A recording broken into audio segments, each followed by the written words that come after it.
Tetralogy of ఫ్యాలెట్ అనేది కంజెనైటల్ heart disease అనమాట. కంజెనైటల్ heart disease అంటే ప్రెజెంట్ సిన్స్ బర్త్, అంటే చిన్నప్పటి నుంచి ఉంటాయన్నమాట. ఆ డిసీజ్ని కంజెనైటల్ హార్ట్ డిసీజెస్ అంటాం. సో ఇప్పుడు కంజెనైటల్ హార్ట్ డిసీజెస్ అనేవి టూగా క్లాసిఫికేషన్ చేస్తారు. ఏంటి అంటే ఫస్ట్ది acyanotic congenital heart defect, cyanotic congenital heart defect. ఈ ఏసైనోటిక్ కంజెనైటల్ హార్ట్ డిఫెక్ట్స్లో 4 ఉంటాయి. ఫస్ట్ది ventricular septal defect, AVSD, ASD atrial septal defect, అలానే పీడిఏ పేటెంట్ డక్టస్ ఆర్టీరియోసిస్, ఫోర్త్ది COA coarctation of aorta. Easy.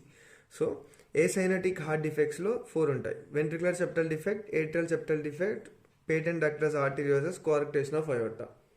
Next cyanotic heart డిసీజెస్లో TOF tetralogy of Fallot, సెకండ్ది transposition of great vessels అంటారు.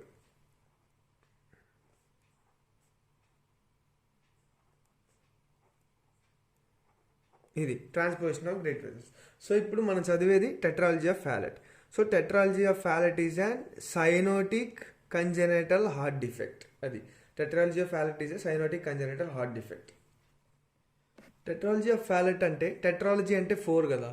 So tetralogy of ఫ్యాలెట్లో 4 defects ఉంటాయన్నమాట. అదేంటంటే ఫస్ట్ది pulmonary stenosis, సెకండ్ది వెంట్రికులర్ సెప్టల్ డిఫెక్ట్, థర్డ్ది రైట్ వెంట్రికులర్ హైపర్ట్రోపీ, ఫోర్త్ది overriding of aorta.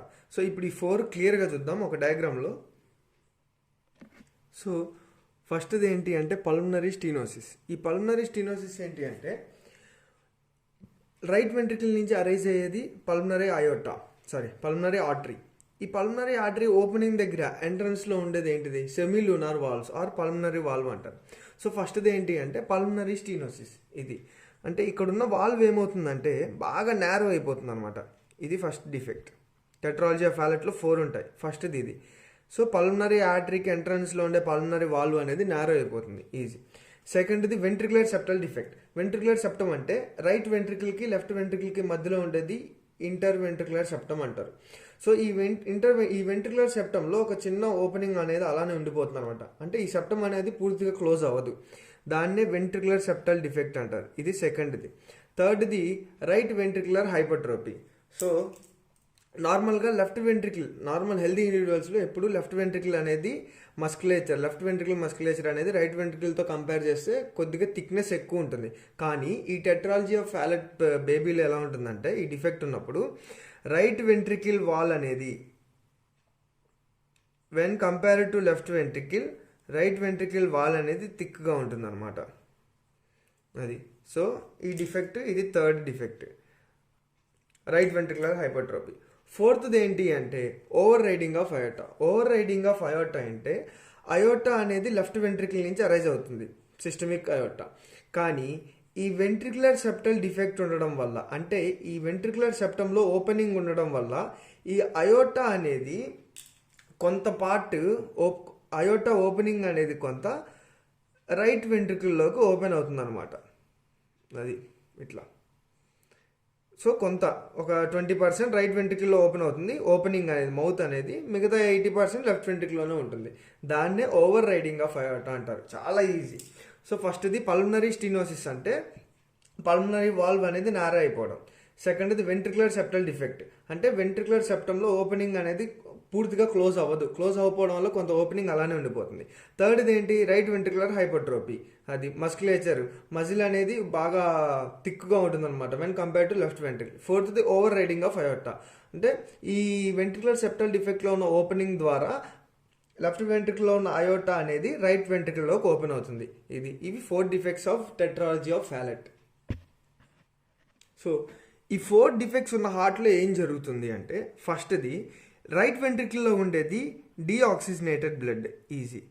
So నార్మల్గా ఈ డీఆక్సిజనేటెడ్ బ్లడ్ అనేది కాంట్రాక్ట్ అయినప్పుడు, రైట్ వెంట్రికల్ కాంట్రాక్ట్ అయినప్పుడు పల్మనరీ ఆర్టరీ ద్వారా లంగ్స్లోకి వెళ్తుంది. లంగ్స్లోకి వెళ్ళి అక్కడ ఆక్సిజనేషన్ జరుగుతుంది. ఆక్సిజనేషన్ జరిగి లెఫ్ట్ ఏట్రియం నుంచి లెఫ్ట్ వెంట్రికల్కి, అక్కడి నుంచి బాడీ పార్ట్స్కి సప్లై అవుతుంది. కానీ ఇక్కడ పల్మనరీ స్టీనోసిస్ ఉండడం వల్ల ఎప్పుడైతే రైట్ వెంట్రికల్ అనేది కాంట్రాక్ట్ అవుతుందో, రైట్ వెంట్రికల్ కాంట్రాక్ట్ అయినప్పుడు ఈ డీఆక్సిజనేటెడ్ బ్లడ్ అనేది పల్మనరీ స్టీనోసిస్ ఉండడం వల్ల పల్మనరీ ఆర్టరీలోకి కంప్లీట్గా వెళ్ళదన్నమాట. కంప్లీట్గా వెళ్ళదు అంటే ఏంటి, కొంత డిఆక్సినేటెడ్ బ్లడ్ అనేది అక్కడే ఉండిపోతుంది.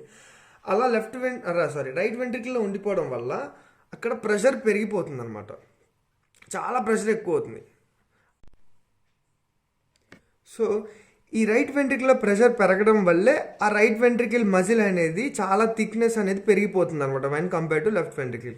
సో ఎప్పుడైతే రైట్ వెంట్రికల్ కాంట్రాక్ట్ జరుగుతుందో అప్పుడు ఈ బ్లడ్ అనేది పల్మనరీ ఆర్టరీ నుంచి వెళ్ళలేదు. ఎందుకు వెళ్ళలేదు అంటే ఈ పల్మనరీ వాల్స్ అనేవి నారో అయిపోయి ఉంటాయి, క్లోజ్ అయిపోయి ఉంటాయి అనమాట, స్టీనోసిస్ జరిగి ఉంటుంది. అందుకని రైట్ వెంట్రికల్లో ప్రెషర్ పెరుగుతుంది when compare to left ventricle.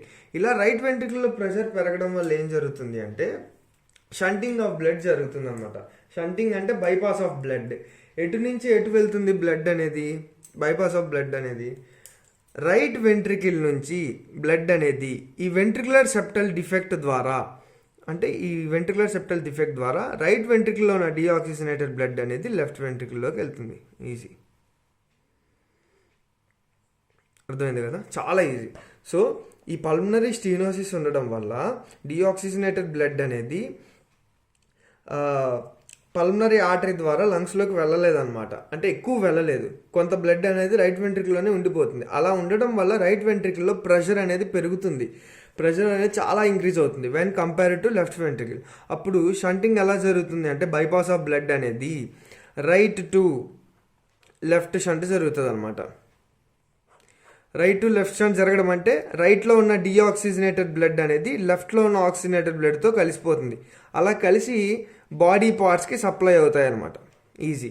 So ఇట్లా రైట్ వెంట్రికల్లో ఉన్న డిఆక్సిజనేటెడ్ బ్లడ్ అనేది లెఫ్ట్ వెంట్రికల్ నుంచి ఈ అయోటా ద్వారా, systemic iota, arch of iota, ascending iota, abdominal iota ద్వారా బాడీ పార్ట్స్కి వెళ్ళిపోతుంది.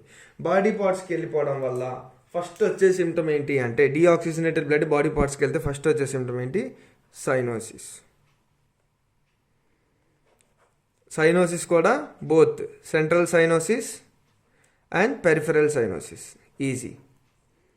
సో ఇది ప్యాథాలజీ అనమాట. అసలు ఏం జరుగుతుంది అంటే ఇది పల్మనరీ స్టీనోసిస్ ఉండడం వల్ల రైట్ వెంట్రికల్ కాంట్రాక్ట్ అయినప్పుడు బ్లడ్ అనేది పూర్తిగా పల్మనరీ ఆర్టరీ ద్వారా వెళ్ళకపోవడం వల్ల అక్కడ ప్రెషర్ ఇంక్రీజ్ అయిపోయి బ్లడ్ అనేది రైట్ టు లెఫ్ట్ షంట్ జరుగుతుంది. ఎందుకు జరుగుతుంది, ఇక్కడ వెంట్రికులర్ సెప్టల్ డిఫెక్ట్ కూడా ఉంది. Tetralogy of Fallot is nothing but combination of 4 defects అనమాట. ఈ వెంట్రికులర్ సెప్టల్ డిఫెక్ట్ ద్వారా రైట్లో ఉన్న బ్లడ్ అనేది లెఫ్ట్ వెంట్రికల్లోకి వెళ్ళిపోయి బాడీ పార్ట్స్కి సప్లై అవ్వడం వల్ల సైనోసిస్ వస్తుంది. అందుకనే టెట్రాలజీ ఆఫ్ ఫ్యాలెట్ని సైనోటిక్ కంజెనిటల్ హార్ట్ డిఫెక్ట్ కింద క్లాసిఫై చేస్తారనమాట. సో సైన్స్ అండ్ సిమ్టమ్స్ ఏముంటాయంటే సైనోసిస్ ఉంటుంది, ఎందుకంటే డిఆక్సిజనేటెడ్ బ్లడ్ అనేది మిక్స్ అవడం వల్ల central and peripheral. And clubbing ఉంటుంది, clubbing of nails. Stunted growth ఉంటుంది. స్టంటెడ్ గ్రోత్ ఎందుకు ఉంటుంది, ఆక్సిజనేటెడ్ బ్లడ్ అనేది తక్కువ ఉంటుంది కాబట్టి బాడీ పార్ట్స్కి, టిష్యూస్కి, అందుకని స్టంటెడ్ గ్రోత్, తొందరగా పెరగరు అనమాట babies. Next polycythaemia, increased blood cells ఉంటాయి. అలానే షార్ట్నెస్ ఆఫ్ బ్రెత్, లో ఆక్సిజనేషన్కి, టిష్యూస్కి లో ఆక్సిజనేషన్ ఉండడం వల్ల షార్ట్నెస్ ఆఫ్ బ్రెత్ ఉంటుంది. ఇంకోటి మెయిన్ ఏంటి అంటే ఫ్యాలెట్ ఆర్ టెట్ స్పెల్స్ అంటాం. ఈ ఫ్యాలెట్ ఆర్ టెట్ స్పెల్స్ అంటే ఏంటి, so Fallot or tet spells అంటే డిఆక్సిజనేటెడ్ బ్లడ్ అనేది టిష్యూస్కి వెళ్ళడం వల్ల, అంటే బాడీలో టిష్యూస్కి ఆక్సిజనేటెడ్ బ్లడ్ అనేది తక్కువైపోతుంది. డిఆక్సిజనేటెడ్ బ్లడ్ వెళ్ళడం వల్ల ఆక్సిజనేటెడ్ బ్లడ్ అనేది తక్కువైపోవడం వల్ల బేబీకి షార్ట్నెస్ ఆఫ్ బ్రెత్ ఎక్కువైపోతుంది, హైపాక్సిక్ స్టేట్లోకి వెళ్ళిపోతారు అనమాట. Which can leads to death. Hypoxic స్టేట్లోకి వెళ్ళిపోతాడు, that can leads to death అనమాట. దీన్నే ఫ్యాలెట్ ఆర్ టెట్ స్పెల్స్ అంటారు. సో ఫ్యాలెట్ ఆర్ టెట్ స్పెల్స్లో ఇంకొక మెయిన్ పాయింట్ ఏంటంటే which is relieved by squatting.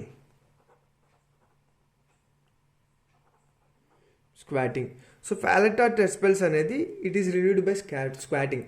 ఈ బేబీ అంటే ఆ చైల్డ్ ఏం చేస్తాడంటే మధ్య మధ్యలో స్క్వాట్ చేస్తుంటాడు అనమాట. ఇట్లా స్క్వాటింగ్ చేసినప్పుడు ఏం జరుగుతుందంటే నీ చెస్ట్ పొజిషన్కి వచ్చినప్పుడు ఫిమోరల్ ఆర్టరీలో ప్రెషర్ పెరుగుతుంది. ఫిమోరల్ ఆర్టరీలో ప్రెషర్ పెరగడం వల్ల ఆటోమేటిక్గా సిస్టమిక్ సర్క్యులేషన్లో ప్రెషర్ పెరుగుతుంది. సో సిస్టమిక్ సర్క్యులేషన్లో ప్రెషర్ పెరగడం అంటే ఏంటి, లెఫ్ట్ సైడ్ ప్రెషర్ పెరిగినట్టే.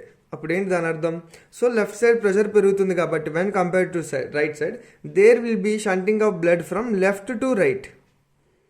అంటే ఆక్సిజనేటెడ్ బ్లడ్ అనేది డిఆక్సిజనేటెడ్ బ్లడ్తో కలుస్తుంది. దీనివల్ల ఏం జరుగుతుందంటే కొంతసేపు ఒక రిలీఫ్ అనేది వస్తుందన్నమాట. దాన్నే ఫ్యాలెట్ ఆర్ టెట్రాలజీ టెట్ స్పెల్స్ అంటారు. అంటే ఈజీగా చెప్తున్నా. So Fallot or tet spells అంటే ఏం లేదు, స్క్వాటింగ్ చేసినప్పుడు సిస్టమిక్ సర్క్యులేషన్లో ప్రెషర్ పెరుగుతుంది. ఈ లెఫ్ట్ సైడ్ ప్రెషర్ పెరుగుతుంది. లెఫ్ట్ సైడ్ ప్రెషర్ పెరిగితే అసలు నార్మల్గా టెట్రాలజీ ఆఫ్ ఫ్యాలెట్లో ఏం జరుగుతుంది, రైట్ నుంచి బ్లడ్ అనేది లెఫ్ట్కి వెళ్తుంది. అంటే deoxygenated blood is mixing with oxygenated blood in the left ventricular chamber. దీనివల్లే టిష్యూస్కి డిఆక్సిజనేటెడ్ బ్లడ్ ఎక్కువైపోయి సైనోసిస్ వస్తుంది. సైనోసిస్, షార్ట్నెస్ ఆఫ్ బ్రెత్ వస్తుంది. అట్లా బేబీ అనేది డెత్ అవ్వడానికి ఛాన్సెస్ ఉంటుంది. అప్పుడు చిల్డ్రన్ ఏం చేస్తాడంటే స్క్వాటింగ్ చేస్తాడు. స్క్వాటింగ్ చేసినప్పుడు ఏమవుతుందంటే లెఫ్ట్ సైడ్ ప్రెషర్ పెరిగి బ్లడ్ అనేది లెఫ్ట్ నుంచి రైట్కి వెళ్తుంది. అంటే ఆక్సిజనేటెడ్ బ్లడ్ అనేది డిఆక్సిజనేటెడ్ బ్లడ్కి వెళ్తుంది. అప్పుడు బాడీ పార్ట్స్కి సప్లై అయ్యే బ్లడ్లో ఆక్సిజన్ ఉంటుంది, డిఆక్సిజనేటెడ్ ఉండదు. అర్థమవుతుందా? లెఫ్ట్ సైడ్ ప్రెషర్ పెరగడం వల్ల బ్లడ్ అనేది లెఫ్ట్ నుంచి రైట్కి వెళ్తుంది. అందుకని కొంత సేపు ఏమవుతుందంటే బేబీకి రిలీఫ్ వస్తుందన్నమాట. దాన్నే ఫ్యాలెట్ ఆర్ టెట్ స్పెల్స్ అంటారు. అండ్ ఫైనల్లీ డయాగ్నోసిస్ ఏంటంటే బూట్ షేప్డ్ హార్ట్ అనమాట.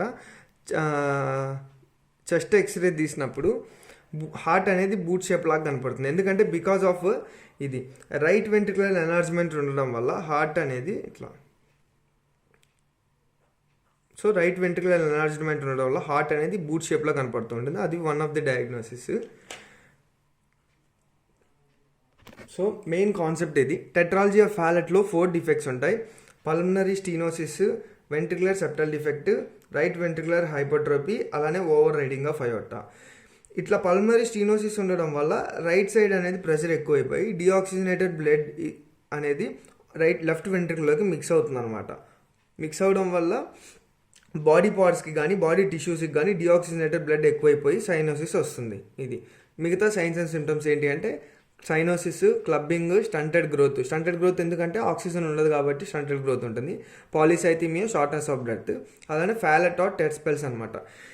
సో ఇట్లా డిఆక్సిజనేటెడ్ బ్లడ్ మిక్స్ అయిపోయి సైనోసిస్ ఉండడం వల్ల బేబీకి షార్ట్నెస్ ఆఫ్ బ్రెత్ వచ్చి హైపోక్సిక్ స్టేట్లోకి వెళ్ళిపోయి డెత్ అవ్వడానికి ఛాన్సెస్ ఉంటాయి. అప్పుడు అలాంటి టైంలో ఏంటంటే Fallot or tet spells is relieved by squatting అనమాట. స్క్వాటింగ్ చేయడం వల్ల లెఫ్ట్ సైడ్ ప్రెషర్ ఎక్కువైపోయి బ్లడ్ అనేది కొంత టైం వరకు లెఫ్ట్ టు రైట్ షంటింగ్ జరుగుతుంది. అంటే ఆక్సిజనేటెడ్ బ్లడ్ అనేది డిఆక్సిజనేటెడ్ బ్లడ్లో మిక్స్ అవుతుంది. Where body parts are supplied by only oxygenated blood అనమాట. ఈ టైం అప్పుడు కొంత టైం వరకు బేబీకి రిలీఫ్ వస్తుంది. దాన్ని ఫ్యాలెట్ ఆర్ టెట్ స్పెల్స్ అంటారు. డయాగ్నోసిస్ ఏంటంటే ఫైనల్గా బూట్ షేప్డ్ హార్ట్ అనమాట. ఎక్స్రే తీసినప్పుడు హార్ట్ అనేది because of right ventricular hypertrophy heart అనేది బూట్ షేప్లో ఉంటుంది. ఇది వన్ ఆఫ్ ద డయాగ్నోసిస్.